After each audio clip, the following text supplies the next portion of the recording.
দিল্লির দিকে নজর রাখবো। সিজেপির সংসদ ভবন অভিযানে ধুন্ধুমার। দিল্লিতে যন্তর মন্তর চত্বরে তুমুল উত্তেজনা। বিক্ষোভকারীদের হঠাতে পুলিশের লাঠি, অনুমতি ছাড়াই মিছিল ঘিরে উত্তেজনা। সংসদ ভবনের কাছে চলে যায় একাংশ। ককরোচ জনতা পার্টির সংসদ ভবন অভিযানে ধুমধুমার পরিস্থিতি। দিল্লিতে যন্তর মন্তর চত্বরে তুমুল উত্তেজনার ছবি। বিক্ষোভকারীদের হঠাতে পুলিশের লাঠি, অনুমতি ছাড়া মিছিল ঘিরে উত্তেজনা। সংসদ ভবনের কাছে চলে যায় একাংশ। যে ছবি আপনাদের দেখাচ্ছি,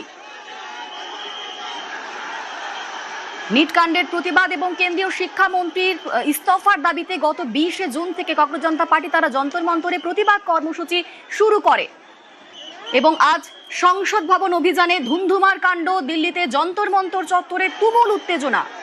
বিক্ষোভকারীদের হঠাতে পুলিশের লাঠি।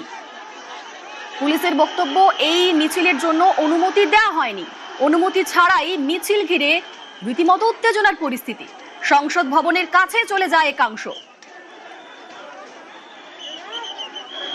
দিল্লির যন্তর মন্তরের ছবি দেখাচ্ছি। যন্তর মন্তর চত্বরে তুমুল উত্তেজনা। গত 20 জুন থেকে যন্তর মন্তরের সামনেই ধর্নায় বসেছে ককরোচ জনতা পার্টি এবং আজ তাদের সংসদ ভবন অভিযান। সে অভিযান ঘিরেই ধুন্ধুমার পরিস্থিতি। যন্তর মন্তর চত্বরে তুমুল উত্তেজনা। বিক্ষোভকারীদের হঠাতে পুলিশের লাঠিচার্জ। পুলিশের বক্তব্য, এই মিছিলের জন্য অনুমতি দেওয়া হয়নি, অনুমতি ছাড়াই এই মিছিল জানিয়ে তুমুল উত্তেজনা। সংসদ ভবনের কাছে চলে যায় একাংশ। তাদের হঠাতে পুলিশের লাঠিচার্জ।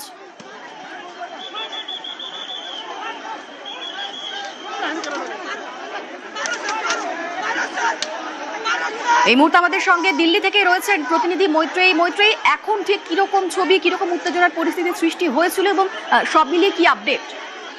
দেখো, এখনো পর্যন্ত কিন্তু যথেষ্ট উত্তেজনার পরিস্থিতি রয়েছে। একাধিক রাস্তা, দিল্লি পার্লামেন্টের সংলগ্ন একাধিক রাস্তা এই মুহূর্তে ব্লক করা রয়েছে এবং এই মুহূর্তে আমরা দাঁড়িয়ে রয়েছি শিক্ষা প্রতিমন্ত্রীর বাসভবনের সামনে এবং আমি দেখাতে চাইবো সেখানেও কিন্তু ব্যারিকেড করে দেওয়া রয়েছে এবং সেখানেও সুরক্ষা বাহিনী তারাও কিন্তু এখানে মোতায়েন রয়েছে। একাধিক রাস্তায় তাদেরকে মোতায়েন করা রয়েছে। এই মুহূর্তে দাঁড়িয়ে যথেষ্ট উত্তেজনা রয়েছে। পরিস্থিতি সামাল দেওয়ার চেষ্টা করছে দিল্লি পুলিশ এবং রাইসিনা রোডে এই সিজেপি বিক্ষোভকারীরা তারা পৌঁছে গিয়েছিলেন এবং সেখান থেকে তাদেরকে ছত্রভঙ্গ করার জন্য টিয়ার গ্যাসের শেল ফাটাতে হয় দিল্লি পুলিশকে এবং পরিস্থিতি নিয়ন্ত্রণে আনার চেষ্টা করা হয়। তাদেরকে সেই জায়গা থেকে সরিয়ে দেওয়ার জন্য, ছত্রখান করার জন্য সমস্ত রকম চেষ্টা করা হয়। কিন্তু যেটা মূল সমস্যার জায়গা হয়ে দাঁড়িয়েছে যে যন্তর মন্তরে যেখান থেকে অনেক সিজেপি প্রোটেস্টাররা তারা কিন্তু ছত্রভঙ্গ হয়ে বিভিন্ন দিক দিয়ে তারা সংসদ ভবনে ঢোকার চেষ্টা করছে। ফলে একাধিক সংসদ ভবনে যাওয়ার পথের একাধিক রাস্তা এই মুহূর্তে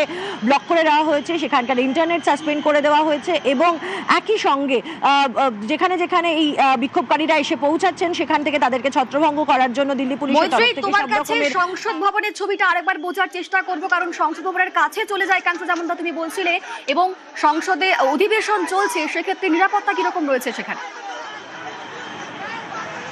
একেবারেই দেখো, সংসদ ভবনের ছবিটা কিন্তু একেবারেই বদলে যায়। মাত্র কিছু মিনিট আগে সংসদ ভবনের সমস্ত গেট এই মুহূর্তে বন্ধ করে দেওয়া হয়েছে। তার কারণ যখনই এসে খবর পৌঁছায় যে বিক্ষোভকারীরা সংসদ ভবনের দিকে তারা কাছাকাছি এসে পৌঁছে গিয়েছেন, সেই রকম খবর এসে পৌঁছানোর সঙ্গে সঙ্গে সংসদ ভবনের প্রায় সমস্ত গেট বন্ধ করে দেওয়া হয়। সেখানে নিরাপত্তা মোতায়েন করে দেওয়া হয় এবং এমনকি ওয়াটার ক্যানন সংসদের ভেতর থেকে সেখানে প্লেস করে দেওয়া হয়। কারণ মাথায় রাখতে হবে, শুধুমাত্র যে বাদল অধিবেশন শুরু হয়েছে তাই নয়, একাধিক হাই প্রোফাইল ব্যক্তিত্ব কিন্তু এই মুহূর্তে সংসদের ভেতরে রয়েছেন। প্রধানমন্ত্রী, উপরাষ্ট্রপতি, তারা প্রত্যেকে এই মুহূর্তে সংসদ ভবনের ভেতরে রয়েছেন। ফলে তাদের সুরক্ষা সুনিশ্চিত করা সব থেকে বেশি প্রয়োজন এবং সেই সুনিশ্চিত করার জন্যই কিন্তু সংসদ ভবনকে কার্যত অ্যাক্টিভেট করে দেওয়া হয়েছে। সেখানকার যে সিকিউরিটি প্রোটোকল রয়েছে, সংসদ ভবনে ঢোকা বেরোনোর সমস্ত গেট বন্ধ করে দেওয়া হয়েছে, সেখানে তালা বন্ধ করে দেওয়া হয়েছে একাধিক গেটে এবং সেখানে সুরক্ষা কর্মী বাইরে এবং ভেতরে মোতায়েন করা রয়েছে এবং পরপর যে বিভিন্ন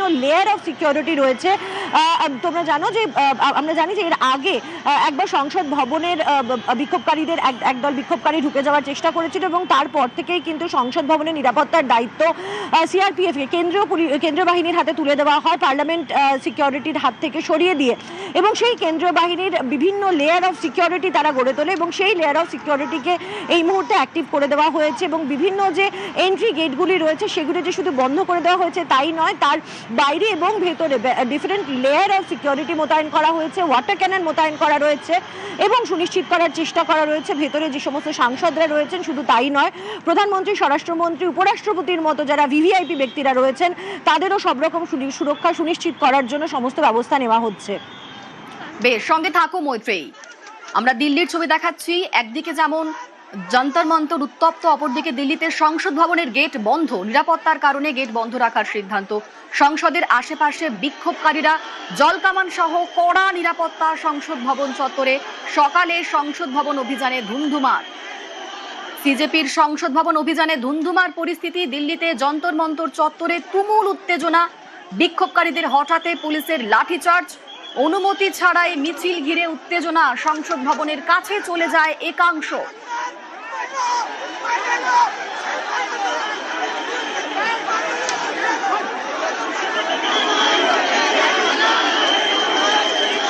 আমাদের সঙ্গে সরাসরি মৈত্রেয়ী রয়েছেন প্রতিনিধি। মৈত্রেয়ী, তোমার থেকে আরো একবার জানবো যে ঠিক কি হয়েছিল এই সংসদ ভবন অভিযানের সময়।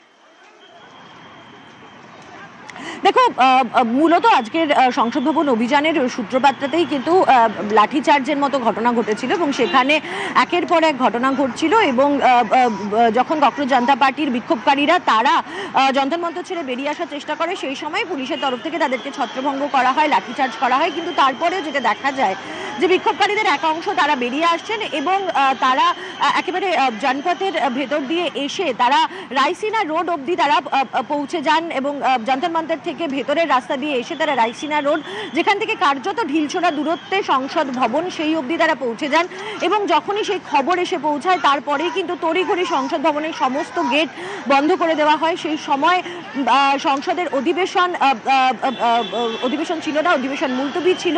অনেক সাংসদ বাইরে ছিলেন, কিন্তু বেশ কিছু ভিভিআইপি ইনক্লুডিং প্রধানমন্ত্রী এবং উপরাষ্ট্রপতি, তাদের মতো ভিভিআইপিরা তারা ভেতরেই ছিলেন, তেমনটাই খবর পাওয়া যায়। এবং তারপরেই কিন্তু সংসদ ভবন চত্বরকে কার্যত দুর্গে পরিণত করা হয়েছে এই মুহূর্তে। এবং এখনো সংসদ ভবনের চারপাশের যে সমস্ত রাস্তা রয়েছে সেখানকার ইন্টারনেট শাটডাউন করা রয়েছে এবং সেখানের সমস্ত মেন যে আর্টারিগুলো রয়েছে যেখান দিয়ে সংসদ ভবনে প্রবেশ করা যায় সেই সমস্ত রাস্তায় এই মুহূর্তে পুলিশি ব্যারিকেড লাগানো রয়েছে এবং যেখানেই এই বিক্ষোভকারীদের দেখা যাচ্ছে তাদের সেই বিক্ষোভকারীদের কিন্তু ছত্রভঙ্গ করতে লাঠিচার্জ এবং প্রয়োজন মতো টিয়ার গ্যাসের শেলও ফাটাচ্ছে দিল্লি পুলিশ। মৈত্রেয়ী, বিক্ষোভকারীরা এখন তারা কোথায় রয়েছেন? তারা কি রাস্তা থেকে জমায়েত সরিয়ে নিয়েছেন? এই মুহূর্তে কি চলছে যন্তর মন্তরে? দেখো, যন্তর মন্তরের বিক্ষোভকারীরা তারা বেশ কিছুটা ছত্রভঙ্গই হয়ে গিয়েছেন বলা যেতে পারে। কিছু বিক্ষোভকারী তারা এখনো পর্যন্ত যন্তর মন্তরে রয়েছে, কিছু বিক্ষোভকারী তারা রাস্তায় রয়েছে, তারা বিভিন্ন জায়গায় ছড়িয়ে ছিটিয়ে রয়েছে এবং তারা সেখানে দাঁড়িয়ে কিন্তু তাদের বিক্ষোভ তারা করার চেষ্টা করছেন এবং পুলিশের নজরদারি রয়েছে, ফলে যাতে তারা কোনোভাবেই পার্লামেন্টের আশেপাশে, সংসদ ভবনের আশেপাশে কোনোভাবে পৌঁছাতে পারেন, পুলিশের তরফ থেকেও সেই চেষ্টা করা হচ্ছে ক্রমেই। মৈত্রেয়ী, যখন এই অভিযান শুরু হয় সেই সময় আনুমানিক কত বিক্ষোভকারী ছিল? দিল্লি পুলিশ এই বিষয় নিয়ে কি বলছে? বিক্ষোভকারীদের সংখ্যা এক্স্যাক্টলি না বলা হলেও কিন্তু সকাল থেকে যে ভিড় দেখতে পাওয়া যাচ্ছিল যন্তর মন্তরে এবং যেভাবে বিভিন্ন ক্ষেত্রের মানুষ, সাধারণ স্টুডেন্ট থেকে শুরু করে বিভিন্ন ক্ষেত্রের মানুষরাও তারা এসে যোগ দিতে শুরু করেছিলেন, ফলে জমায়েত ভালো সংখ্যাতেই ছিল। কয়েক হাজারের জমায়েত ছিল যন্তর মন্তরে এবং এই জমায়েত বাড়তে থাকে এবং পরিস্থিতি একটা সময় এমন গিয়ে দাঁড়ায় যে যেখানে পুলিশের ব্যারিকেডের যে ব্যাপ্তি ছিল সেই ব্যাপ্তিও বাড়াতে হয়। কিন্তু তারপরে পুলিশের তরফ থেকে বারবার করে তাদেরকে ঘোষণা করা হচ্ছিল যেন তারা কোনোভাবেই ব্যারিকেড ক্রসের চেষ্টা না করেন। 10টার কিছু পর থেকেই কিন্তু বিক্ষোভকারীরা তারা ব্যারিকেড পেরিয়ে সংসদ ভবনের দিকে যাওয়ার চেষ্টা করতে থাকেন এবং তারপরেই কিন্তু পুলিশের সঙ্গে কার্যত খণ্ডযুদ্ধে পরিণত হয় যন্তর মন্তর এলাকা। তারপরে কিছুক্ষণের জন্য পুলিশের তরফ থেকে পুলিশ যখন লাঠিচার্জ করে, ছত্রভঙ্গ করে দেয় এই বিক্ষোভকারীদের, তারপরে কিছুটা হলেও পরিস্থিতি কিছুটা সীমিত হয়েছিল এবং তারপরে আবারও বিভিন্ন অন্যান্য যে রাস্তাগুলি রয়েছে অর্থাৎ পার্লামেন্টে পৌঁছানোর জন্য যে একাধিক এনক্রোচমেন্ট রোড রয়েছে সেই সমস্ত রাস্তায় ভাগ হয়ে যায় বিক্ষোভকারীরা এবং সেইখান দিয়ে তারা ঢোকার চেষ্টা করে এবং এরকমই রাইসিনা রোড দিয়ে তারা আসার চেষ্টা করছিল এবং যেটা একেবারে বলা যেতে পারে সংসদ ভবন থেকে যেটা একেবারে ঢিলছোড়া দূরত্বে সেই জায়গা অবধি তারা পৌঁছে গিয়েছিল এবং তারপরে পুলিশ বাধ্য হয় টিয়ার গ্যাসের শেল ফাটানোর জন্য এবং তারপরে লাঠিচার্জও করতে হয় পুলিশকে যাতে এই বিক্ষোভকারীদেরকে ছত্রভঙ্গ করা যায় পুরোপুরিভাবে। এখনো পর্যন্ত কিন্তু বিক্ষোভকারীরা পুরোপুরিভাবে একেবারে যে বলা যেতে পারে ক্লিন হয়ে গিয়েছে সেটা নয়, এখনো পর্যন্ত যথেষ্ট হাই অ্যালার্টে রয়েছে দিল্লি পুলিশের টিম এবং বিভিন্ন রাস্তায় বিশেষত সংসদ ভবনের আশেপাশের রাস্তা এবং যন্তর মন্তর থেকে অন্যান্য দিকের যে রাস্তাগুলি রয়েছে সেই সমস্ত রাস্তায় পুলিশি নজরদারি আরো বাড়ানো হচ্ছে এবং আরো তৎপরতা বাড়ানো হচ্ছে। মৈত্রী, হাই অ্যালার্ট রয়েছে, তবে এখন কি পরিস্থিতি কিছুটা হলেও নিয়ন্ত্রণে নাকি আবারও অশান্তি ছড়াতে পারে? দেখো, পরিস্থিতি কিছুটা হলেও নিয়ন্ত্রণে আপাতভাবে মনে হচ্ছে, কিন্তু এর আগেও সকাল 10টার পরেও কিন্তু সেই পরিস্থিতির কথাই কিন্তু দেখা গিয়েছিল, সেরকমই পরিস্থিতি তৈরি হয়েছিল যে কিছুটা হলেও নিয়ন্ত্রণে আসছে বলে মনে হয়েছিল পরিস্থিতি এবং তারপরে অধিবেশনও শুরু হয়েছিল, কিন্তু তারপরে ঘণ্টাখানেক বাদেই দেখা যায় ফের বিক্ষোভকারীরা তারা বিভিন্ন রাস্তায় এবং সংসদ ভবনের একেবারে সামনে রাইসিনা রোড পর্যন্ত তারা পৌঁছে যায়। ফলে তখনই কিন্তু সব থেকে বেশি অ্যালার্ট হয় দিল্লি পুলিশ এবং তারপরেই তৎপরতার সঙ্গে সঙ্গে সংসদ ভবনের যে সমস্ত এন্ট্রি এক্সিট গেটগুলি ছিল সেগুলোকে বন্ধ করে দেওয়ার সিদ্ধান্ত নেওয়া হয়।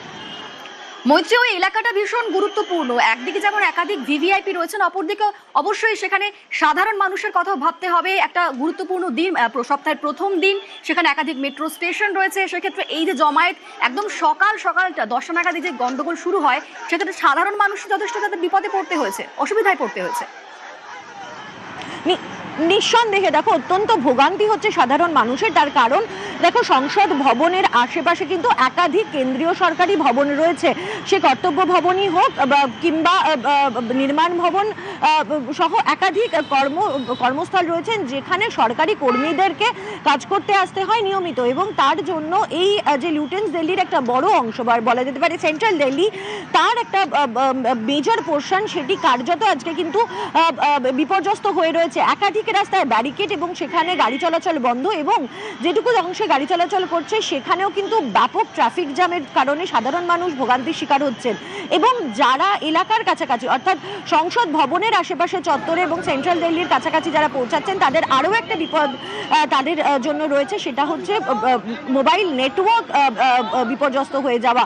ফলে সেই বিষয়টিও কিন্তু রয়েছে এবং তাদের চলাচল, যাতায়াত এবং কর্মক্ষেত্রে যাওয়া, সপ্তাহের প্রথম দিনে স্কুল কলেজ রয়েছে, সব মিলিয়ে কিন্তু একেবারে সেন্ট্রাল দিল্লি আজকে বলা চলে বিপর্যস্ত হয়ে রয়েছে দফায় দফায় এই সিজেপির বিক্ষোভের জেরে এবং পুলিশের সঙ্গে তাদের যে খণ্ডযুদ্ধ পরিস্থিতি তৈরি হচ্ছে তার ফলে। বেশ, ধন্যবাদ মৈত্রী। আজ সকাল 10টা নাগাদ একেবারে উত্তপ্ত হয়ে ওঠে দিল্লির যন্তর মন্তর চত্বর, তুমুল উত্তেজনা। ককরোচ জনতা পার্টির সংসদ ভবন অভিযানে ধুমধুমার কাণ্ড, টিয়ার গ্যাসের শেল ফাটাতে হয় পুলিশকে, লাঠিচার্জ করতে বাধ্য হয় পুলিশ, ছত্রভঙ্গ করতে লাঠিচার্জ করে পুলিশ, টিয়ার গ্যাসের শেল ফাটানো হয়।